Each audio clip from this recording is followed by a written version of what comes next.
नमस्कार, मी दिनेश कांजी. आपण बघताय न्यूज डंका. देशात सध्या केंद्र सरकारने नव्याने लागू केलेल्या लेबर कोडची जबरदस्त चर्चा आहे. संसदेचं हिवाळी अधिवेशन आजपासून सुरू होत आहे. या अधिवेशनात सुद्धा लेबर कोडमुळे गदारोळ होण्याची शक्यता आहे. केंद्र सरकारने जुने 29 कामगार कायदे एकत्र केले, त्याच्यामध्ये थोडी काटछाट केली, काही बदल केले, काही नवी भर घातली आणि नवा लेबर कोड देशाला दिला. 2020 मध्ये हा लेबर कोड मंजूर झाला होता. त्याची प्रत्यक्ष अंमलबजावणी नोव्हेंबर 2025 पासून सुरू झाली. हा नवा कामगार कायदा कामगारांपेक्षा मालकांना जास्त धार्जिण आहे असा आरोप या कामगार कायद्यावर होतोय. कामगार संघटना ओरड करतायत आणि अर्थात त्यामध्ये डाव्या कामगार संघटनांचा जो आवाज आहे तो जरा जास्तच मोठा आहे. जगाच्या अर्थकारणाची घडी बदलते आहे, काही नवे बदल होत आहेत आणि ही आव्हानं जर आपल्याला पेलायची असतील तर देशात काही महत्त्वाचे बदल करणं आवश्यक आहे. त्या दिशेने केंद्र सरकारने टाकलेलं हे अत्यंत महत्त्वपूर्ण असं पाऊल आहे. परंतु प्रश्न एक निर्माण होतोच, कृषी कायद्यांना ज्या मार्गाने जावं लागलं त्याच मार्गाने या नव्या लेबर कोडला जावं लागेल का? 2023-24च्या सरकारी आकड्यानुसार देशामध्ये जो कामगार आणि नोकरदार वर्ग आहे त्याची संख्या 64.33 कोटी इतकी आहे. औद्योगिक क्षेत्र जीडीपी मध्ये जी भर घालते त्याचा वाटा आहे 17%. कृषी उत्पन्नांमुळे जीडीपी मध्ये जी भर पडते त्याचा जो वाटा आहे तो 14 ते 18% दरम्यान आहे. सगळ्यात मोठा भर जीडीपी मध्ये सेवा क्षेत्र घालते. सेवा क्षेत्राचा एकूण जीडीपी मध्ये जो वाटा आहे तो साधारण 55% आहे. औद्योगिक क्षेत्राच्या माध्यमातून जीडीपी मध्ये जी भर घातली जाते ती सध्या 17% जरी असली तरी ती 25% पर्यंत वाढवण्याचं लक्ष केंद्र सरकारने ठेवलेलं आहे. आणि हे लक्ष जर आपल्याला गाठायचं असेल तर कामगार कायद्यामध्ये काही मूलभूत बदल करणं अपेक्षित होतं आणि त्यानुसार केंद्र सरकारने हे बदल केलेले आहेत. भारत हा विकसनशील देश आहे. 2047 पर्यंत आपला देश पूर्णपणे विकसित व्हावा हे लक्ष मोदी सरकारने ठेवलेलं आहे आणि त्या दिशेने मोदी सरकार पावलं टाकताना दिसतंय. आपल्याला जर विकसित व्हायचं असेल तर त्याच्या काही पूर्वअटी आहेत. आपल्याला देशामध्ये काही सुधारणा कराव्या लागतात. कृषी क्षेत्रामध्ये सुधारणा कराव्या लागतात, जमीन सुधारणा कराव्या लागतात, आपल्याला कामगार कायद्यांमध्ये बदल करावे लागतात, आपल्याला कर प्रणालीमध्ये सुधारणा कराव्या लागतात. आपण पहिलं पाऊल टाकलं कृषी सुधारणाच्या दिशेने, आपण कृषी कायदे केले, परंतु देशभरामध्ये आंदोलन झालं. या आंदोलनाला विदेशातून कुमक मिळाली, रसद मिळाली आणि त्याच्यामुळे हे कायदे केंद्र सरकारला मागे घ्यावे लागले. आपण जीएसटीचा प्रयोग मात्र अत्यंत यशस्वीपणे केला होता आणि याचे फायदे सुद्धा आता देशाच्या अर्थकारणाला होताना दिसत आहेत. लेबर कोड हे केंद्र सरकारचं अत्यंत महत्त्वाचं आणि ऐतिहासिक अशा प्रकारचं पाऊल आहे. परंतु अशा प्रकारचं एखादं पाऊल केंद्र सरकार टाकण्याचा प्रयत्न करतं, अर्थकारणाला एक नवी दिशा देण्याचा प्रयत्न करतं. त्याच्यानंतर या प्रयत्नांच्या विरोधात सतत ओरड करणारा एक गट आहे आणि हा गट या लेबर कोडच्या विरोधात सुद्धा सक्रिय झालेला दिसतोय. अपप्रचार सुरू झालेला आहे. जर हा लेबर कोड लागू झाला म्हणजे तो लागू झालेलाच आहे तर कामगारांना 12-12 तास काम करावं लागेल. वस्तुस्थिती काय आहे? आठवड्याचे कामाचे जे तास आहेत ते केंद्र सरकारने निश्चित केलेले आहेत. 48 तास कामगाराला काम करावं लागेल. जर त्याने 12 तास काम केलं तर त्याला आठवड्यामध्ये फक्त 4 दिवस काम करावं लागेल. 3 दिवसाची त्याला सुट्टी मिळेल. जर त्याने 8 तास काम केलं तर त्याला आठवड्याचे 6 दिवस काम करावं लागेल. कामाचे तास तेवढेच आहेत तरी सुद्धा अपप्रचार सुरू आहे की कामगारांना 12-12 तास काम करावं लागेल. नव्या कामगार कायद्यानुसार तुमचं जे एकूण वेतन आहे त्याच्या 50% रक्कम हे तुमचं बेसिक वेतन मानलं जाईल आणि त्याच्या आधारावर तुमचा प्रॉव्हिडंट फंड आणि तुमची ग्रॅच्युइटी मोजली जाईल. म्हणजे तुम्हाला दर महिन्याला जो पगार मिळतो तो कमी होणार आहे, परंतु तुम्हाला निवृत्तीनंतर जी काही रक्कम मिळते त्या रकमेमध्ये वाढ होणार आहे. म्हणजे इथे जर कमी झालेलं आहे तर इथे वाढलेलं आहे. निवृत्तीनंतर तुमची जी सुरक्षा आहे त्याच्यावर जास्त भर देण्यात आलेला आहे. ओव्हरटाईमची जी रक्कम आहे ती तुमच्या रोजच्या वेतनाच्या दुप्पट असेल. जर तुमच्या मालकाला तुम्हाला याच्यापेक्षा जास्त द्यायचं असेल तर तुमचा मालक ते देऊ शकतो. पूर्वी तुम्ही एखाद्या कंपनीमध्ये 5 वर्ष काम केल्यानंतर तुम्हाला ग्रॅच्युइटी मिळायची, आता ही रक्कम तुम्हाला 1 वर्षाने मिळू शकणार आहे. महिलांना रात्रपाळीला काम करण्याची सुविधा या नव्या कामगार कोडने दिलेली आहे. म्हणजे जेंडर इक्वॅलिटी, पुरुष आणि महिला समान आहेत आणि त्यांचं वेतन सुद्धा समान आहे. लेबर कोडनुसार तुम्हाला नियुक्तीनंतर नियुक्तीपत्र देणं सक्तीचं केलं जाणार आहे. एकदा तुमची कामगार म्हणून नोंद झाली तर कामगार म्हणून तुम्हाला ज्या सगळ्या सुविधा मिळतात त्या सुविधा तुम्हाला मिळणं शक्य व्हावं म्हणून ही तरतूद करण्यात आलेली आहे. ज्या तरतुदीवरून कामगार कोडवर सगळ्यात जास्त टीका होते ती तरतूद कपातीच्या संदर्भात आहे. पूर्वी एखाद्या कंपनीमध्ये जर 100पेक्षा जास्त कामगार असतील तर त्या कंपनीमध्ये कामगार कपात करताना किंवा तो कारखाना बंद करताना तुम्हाला सरकारची परवानगी घेणं आवश्यक होतं. आता ही जी 100ची संख्या आहे ती 300वर नेण्यात आलेली आहे. म्हणजे जर एखाद्या कंपनीमध्ये 300पेक्षा जास्त कर्मचारी असतील तर तिथे कामगार कपात करताना किंवा तो कारखाना बंद करताना तुम्हाला सरकारची मान्यता घ्यावी लागणार आहे. एखाद्या कंपनीमध्ये, एखाद्या कारखान्यामध्ये उठसूट संप होऊ नयेत, युनियनचा उपद्रव होऊ नये म्हणून एक महत्वाची तरतूद करण्यात आलेली आहे. तुम्हाला संपाच्या आधी किमान 14 दिवस नोटीस द्यावी लागेल आणि वाटाघाटी ती संघटना करू शकेल ज्या संघटनेकडे किमान 51% कामगारांचं समर्थन आहे. म्हणजे पूर्वी काय व्हायचं की एका कंपनीमध्ये 4-4 युनियन आहेत, परंतु वाटाघाटी करताना या युनियन एकत्र यायच्या आणि एकत्रितपणे कंपनीची वाटाघाटी करायच्या. परंतु हे जे आहे ते आता याच्यानंतर बंद होणार आहे.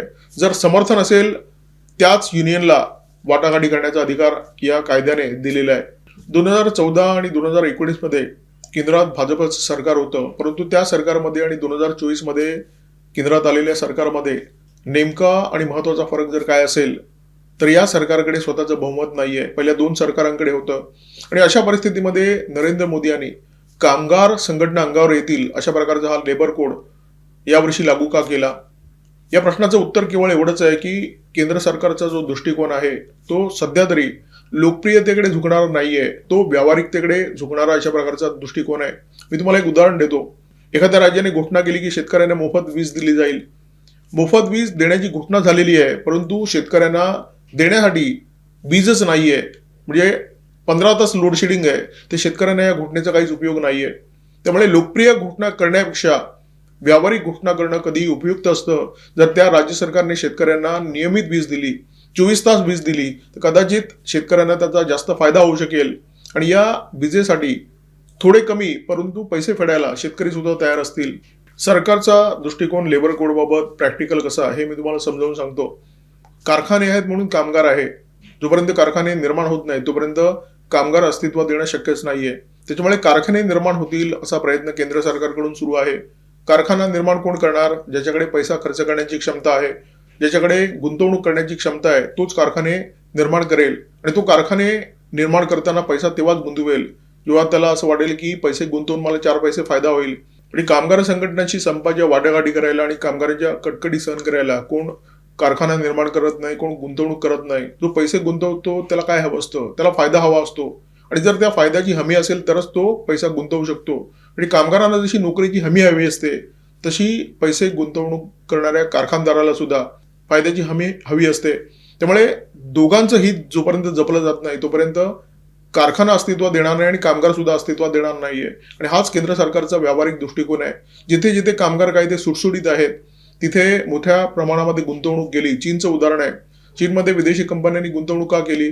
कारण तिथे कामगार कायदे अशा प्रकारचे आहेत जे गुंतवणूकदारांचं हित करू शकतील. ईज ऑफ बिझनेस नावाचा जो विषय असतो त्याच्यामध्ये सुटसुटीत कामगार कायदे हा खूप मोठा घटक असतो. चीनने करून दाखवलं म्हणून जगभरातील कंपन्यांनी चीनमध्ये खूप मोठ्या प्रमाणामध्ये गुंतवणूक केली. अब्जावधीची गुंतवणूक केली. युरोपातल्या कंपन्या आल्या, अमेरिकेतल्या कंपन्या आल्या. त्या कंपन्यांनी मोठे मोठे कारखाने उभारले.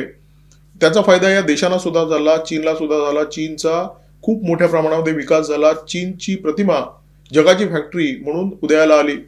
हे करण्यासाठी चीनने जे काही केलं ते जेव्हा इतर देशांना कळलं तर इतर देशांनी सुद्धा ते केलं. हेच केलं इंडोनेशियाने, हेच केलं थायलंडने, हेच केलं मलेशियाने, हेच केलं सिंगापूरने, व्हिएतनामने सुद्धा हेच केलं. चीनचं मॉडेल वापरून या देशांनी आपल्या देशामध्ये कायद्यांमध्ये सुधारणा करून घेतली. ईज ऑफ बिझनेसचा फील विदेशी कंपन्यांना येईल अशा प्रकारची वातावरण निर्मिती केली. भारत सुद्धा तेच करण्याचा प्रयत्न करतोय. या देशामध्ये जर मोठ्या प्रमाणामध्ये गुंतवणूक यावी असं आपल्याला वाटत असेल तर या देशामध्ये जे वातावरण आहे ते त्या कंपन्यांना अनुकूल वाटलं पाहिजे आणि ते अनुकूल व्हावं म्हणून केंद्र सरकार प्रयत्न करताना दिसतंय. लेबर कोड हा त्याच प्रयत्नांचा एक भाग आहे. भारताचं उदाहरण घेऊ. गुजरातमध्ये ईज ऑफ बिझनेसचं मॉडेल तिथल्या राज्य सरकारने गेल्या काही वर्षामध्ये निर्माण केलेलं आहे. त्याच्यामुळे गुजरातमध्ये खूप मोठ्या संख्येने गुंतवणूक जाते. तीच परिस्थिती आज तेलंगणामध्ये आहे, तीच परिस्थिती आंध्र प्रदेशमध्ये आहे. तामिळनाडू सरकार सुद्धा तेच करत आहे. महाराष्ट्र सरकार तर वर्षानुवर्ष हेच करत आहे.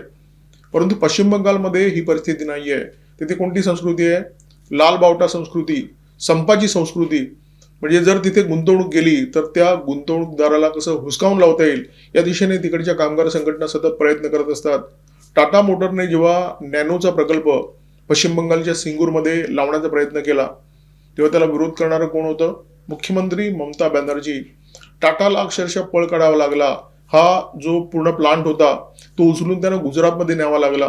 गुजरातने त्यांना ते अनुकूल वातावरण दिलं आणि गुजरातमध्ये आज टाटा मोटरच्या त्या प्लॅन्टमुळे हजारो लोकांना रोजगार मिळालेला आहे. पश्चिम बंगालला हे करता आलं नाही. आपल्याकडे जे अर्थकारणाचं साम्यवादी समाजवादी मॉडेल देशाच्या डोक्यावर मारण्याचा प्रयत्न झाला, नेहरूंच्या काळापासून हा प्रयत्न सुरू आहे आणि त्याचे परिणाम काय झाले? उद्योजकांकडे बघण्याची एक जी मानसिकता आहे ती पूर्णपणे बदलली. उद्योजक म्हणजे कोण? कंपनीचा मालक म्हणजे कोण? तर कामगारांचे शत्रू. त्यांना पिळून घेण्यासाठीच त्यांचा जन्म झालेला. कामगारांचे कर्दनकाळ म्हणून आपण त्यांच्याकडे बघत आलो. डाव्या संघटनांनी ही सगळी वातावरण निर्मिती केलेली आणि त्याच्यामध्ये भर घातली हिंदी सिनेमाने. हिंदी सिनेमामध्ये तुम्ही अनेक ठिकाणी बघितलं असेल, एखादा प्रचंड श्रीमंत माणूस, एखादा उद्योजक त्या सिनेमाचा खलनायक दाखवण्यात यायचा. म्हणजे पैसा कमावणं, मोठे मोठे उद्योग निर्माण करणं हा खूप मोठा गुन्हा आणि कामगार त्या सिनेमाचे हिरो असायचे. जर कारखानेच नसतील तर कामगार येणार कुठून? कुणीतरी पैसा घातला नाही, तो कारखाना उभा केला नाही, तर कामगारांना रोजगार मिळणार कसा आणि कामगार म्हणून ते संघर्ष करणार कसे? एखादा माणूस उद्योगामध्ये जेव्हा कोट्यवधी रुपये गुंतवतो, त्याची किमान अपेक्षा असते की आपल्याला सुखा समाधानाने हा उद्योग करता यावा. त्याच्या वाट्याला जर इतके पैसे गुंतवून संप आले, कोडबाजी आली, तर तो हे धंदे करेल कशाला? जसे एखाद्या कारखान्यामध्ये श्रमिकाचे श्रम लागतात, तसा उद्योजकाचा पैसा सुद्धा लागतो. त्यामुळे कायद्याने जर संरक्षण द्यायचं असेल तर दोघांना दिलं पाहिजे. फक्त कामगारांना संरक्षण देऊन उपयोगी नाहीये, ते उद्योजकांना सुद्धा संरक्षण असलं पाहिजे. कारण एखादी व्यक्ती जेव्हा कारखाना किंवा कंपनीची स्थापना करते, निर्मिती करते, तेव्हा या निर्मितीतून कामगारांना वेतन मिळावं, बोनस मिळावा हा विचार नसतो. त्याचा विचार पहिला काय असणार की आपल्याला 4 पैशाचा फायदा झाला पाहिजे आणि जर तो फायदा होत नसेल तर एखादा उद्योजक एखाद्या क्षेत्रामध्ये गुंतवणूक कशाला करेल? जगातल्या बऱ्याच विद्वानांना एक प्रश्न पडलेला असतो की आधी कोंबडी की आधी अंड? परंतु उद्योग क्षेत्रामध्ये हा गुळ नाहीये. तिथे आधी कोंबडीच. आधी कारखाना निर्माण करावा लागतो, त्याच्यानंतरच कामगार येतात. कारखाना निर्माण केल्याशिवाय कामगार नावाची जमात निर्माणच होऊ शकत नाही. आणि संप आणि लाल बावटे कामगारांच्या हिताचे नाहीत. मुंबईमध्ये मिल अत्यंत भरभराटीचा व्यवसाय करत होत्या, परंतु या मिलचा संप झाला आणि हजारो कामगार अक्षरशः रस्त्यावर आले. त्यामुळे संपामुळे, लाल बावट्यामुळे कामगारांचं काही भलं होत नाही ही गोष्ट तर सिद्ध झालेली आहे. त्यामुळे एखादा कायदा जर संपाला चाप लावणार असेल तर त्या कायद्याचं स्वागतच झालं पाहिजे. आणि समजा एखाद्या वेळी कामगार कपात करण्याची वेळ आली, अशा प्रकारची परिस्थिती निर्माण होते. जर कारखाना फायद्यात चालत नसेल तर काही कामगार कमी केले पाहिजेत. सगळ्यांना कमी करण्यापेक्षा काही कामगारांना कमी करून जर प्रश्न सुटत असेल तर त्यामुळे इतरांचं भलंच होणार आहे. आणि अशा वेळी कोणत्या प्रकारच्या कामगारांना काढलं जातं? अशा कामगारांना काढलं जातं जे पाट्या टाकण्याचं काम करत असतात. प्रामाणिक आणि कष्टाळू कामगारांना कोणी सोडत नाही. मग परिस्थिती कशाही प्रकारची असो, मंदी असो किंवा तेजी असो, बरे दिवस असो किंवा वाईट दिवस असो, जे कामगार, जे कर्मचारी प्रामाणिकपणे काम करतात, जे कामगार क्रिएटिव्ह असतात, जे कष्ट करतात, ज्यांची त्या संस्थेला गरज असते, त्या कंपनीला गरज असते, त्यांना कधीही नारळ दिला जात नाही. लेबर कोडचा सगळ्यात मोठा फायदा होणार आहे या देशातल्या गिग वर्करना. आता हे गिग वर्कर काय प्रकरण आहे लक्षात घ्या. तुम्ही विविध सेवांसाठी ॲप डाउनलोड करून घेत असता. या ॲपच्या माध्यमातून तुम्ही खाद्यपदार्थ मागवता, तुम्ही ग्रोसरी मागवता, तुम्ही विविध प्रकारच्या इलेक्ट्रॉनिक वस्तू मागवता. या वस्तू तुमच्या दारापर्यंत जी व्यक्ती घेऊन येते त्या व्यक्तीला गिग वर्कर म्हणतात. म्हणजे हे जे डिलिव्हरी बॉयज आहेत, स्विगी, झोमॅटो असो, फ्लिपकार्ट, ॲमेझॉन असो, ओला, उबर असो किंवा झेप्टो सारखी ॲप असो, तुमच्या घरपर्यंत जे लोक वस्तू घेऊन येतात, जे लोक माल वाहक असतात, हे सगळे लोक गिग वर्कर या श्रेणीमध्ये मोडले जातात. आता या गिग वर्करच्या संदर्भात या लेबर कोडमध्ये ज्या तरतुदी आहेत त्याच्यामुळे 2 गोष्टी साध्य होणार आहेत. एकतर या गिग वर्करचं भलं होणार आहे, दुसरी गोष्ट म्हणजे देशाची सुरक्षा मजबूत होणार आहे. आता सुरक्षा कशी काय मजबूत होईल तुम्ही म्हणाल? उत्तर एकदम सोपं आहे. तुमच्या दारापर्यंत जो व्यक्ती तुमचे खाद्यपदार्थ, तुमची ग्रोसरी, तुमच्या अन्य वस्तू घेऊन येतो, त्याच्याबद्दल तुम्हाला काय माहित असतं? त्याच्याबद्दल पोलिसांना काय माहित असतं? त्याच्याबद्दल राज्य सरकारला, केंद्र सरकारला काय माहित असतं? बरेचदा याचं उत्तर काहीच नाही असंच आहे. या लोकांची नोंदणी या नव्या कायद्याने निश्चित होणार आहे. या लोकांची ई श्रम पोर्टलवर नोंदणी केली जाणार आहे आणि ही नोंदणी करण्यासाठी तुमच्याकडे आधार कार्ड असणं, आधारचा नंबर असणं अत्यंत महत्त्वाचं आहे. याचा फायदा काय होणार आहे? या देशामध्ये जे घुसून बसलेले लोक आहेत, बांगलादेशी आहेत, रोहिंग्या आहेत, ते मोठ्या प्रमाणामध्ये अशा प्रकारचे ऑड जॉब करत असतात.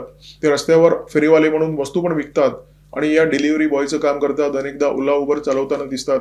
अनेकदा ओला, उबरमध्ये ज्या व्यक्तीशी तुम्ही संभाषण करत असता त्या व्यक्तीची जी बोली असते ती बांगलादेशी असते.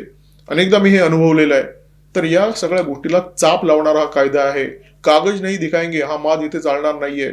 जे लोक डिलिव्हरी बॉय म्हणून काम करतात, लोकांच्या घरापर्यंत जातात, या लोकांची संपूर्ण माहिती या ई श्रम पोर्टलच्या माध्यमातून जपली जाणार आहे आणि त्याचा त्यांना सुद्धा फायदा आहे. सामाजिक सुरक्षा मिळणार आहे, त्यांना आरोग्य सेवा मिळतील, त्यांना विमा सुरक्षा मिळेल, त्यांना निवृत्तीनंतर काही रक्कम मिळेल. या सगळ्या गोष्टी साध्य होणार आहेत या लेबर कोडमुळे.